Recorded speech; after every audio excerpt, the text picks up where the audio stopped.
I'm joined today by a great scholar, Christopher Ferrara. He's the author of The Great Facade, Liberty, the God That Failed.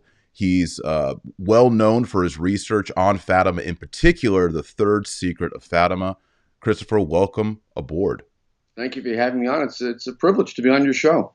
Welcome aboard the movement, and to your credit, you made a bit of a mea culpa publicly instead of jumping on the bandwagon and pretending you were always there. Right. And that speaks very well of you. It shows the kind of intellectual integrity that is sadly lacking in other sectors of the church.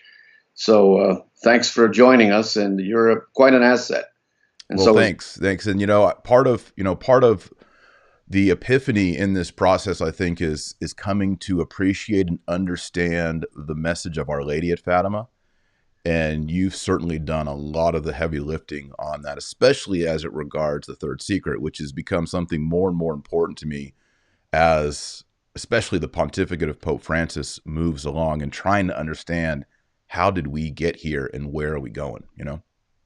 Well, Benedict basically exposed the problem back in 2010 when he made a pilgrimage to Fatima during the airborne press conference. He had selected beforehand certain questions that he wanted to answer. And one of them was about whether the secret, meaning the vision that was published in 2000 without an explanation of the version, involved the homosexual priest crisis. He picked that question and pointedly answered it in the following way, and I'm paraphrasing, that the worst threat to the church comes from sin within the church. And this is what is novel in the secret. We've seen this before, he said, in church history, but we're seeing it today in a really terrifying way. In the Italian, he said, in modo veramente terrificante. Meaning, of course, what we're seeing now in terms of the so-called pedophilia scandal, which is actually a homosexual priest scandal. So he linked the secret to sexual corruption within the church and said that the greatest threat to the church is internal, not external. Now, Antonio Socci, who has written on this subject, said that by making that response to that pre-selected question, Benedict reopened the dossier on what he calls the fourth secret of Fatima.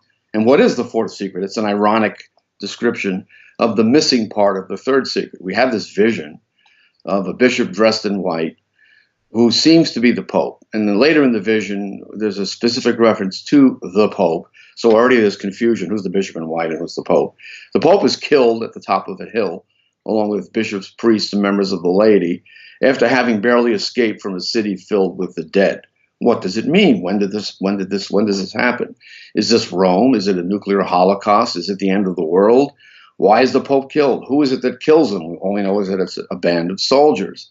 But the Virgin is strangely silent about that vision, even though she explains something as obvious as the vision of hell in the first part of the secret.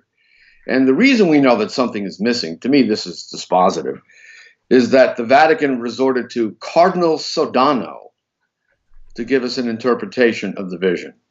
The same corrupt prelate who covered up the scandals of Father Maciel, who finally, during the pontificate of Pope Benedict was sent off to a monastery to die in disgrace.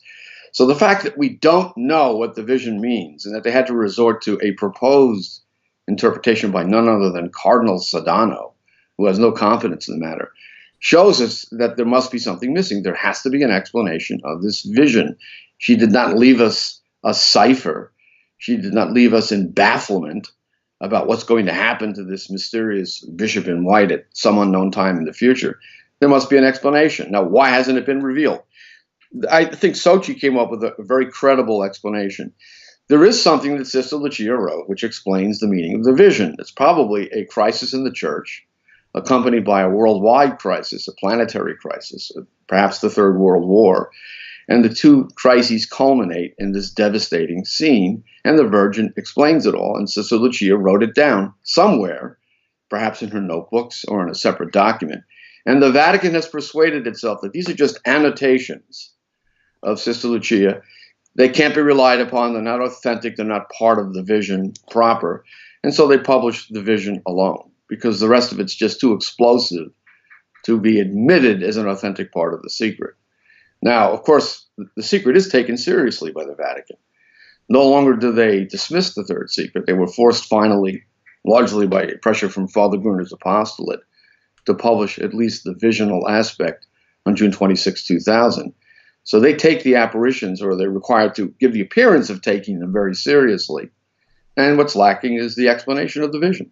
And in that explanation, we would see what has been happening in the church for the past 60 years was the subject of a prophecy by the Blessed Virgin herself, and that the culmination of this, God forbid, would be some kind of catastrophe in which the city of Rome is devastated, probably the city of Rome, and a pope barely escapes alive. And by the way, Pius X, the great sainted pope, had a vision to that effect. He said, I see a successor of mine fleeing the city of Rome in the midst of a disaster, and only to die in disgrace, to be killed while in retirement. Interesting. So that's what we're talking about. We're talking about a missing text. It's the soundtrack of the film, if you will. Exactly. Yeah. The vision of the film, we don't have the soundtrack. Yeah. We have the angel. The angel says penance, penance, penance.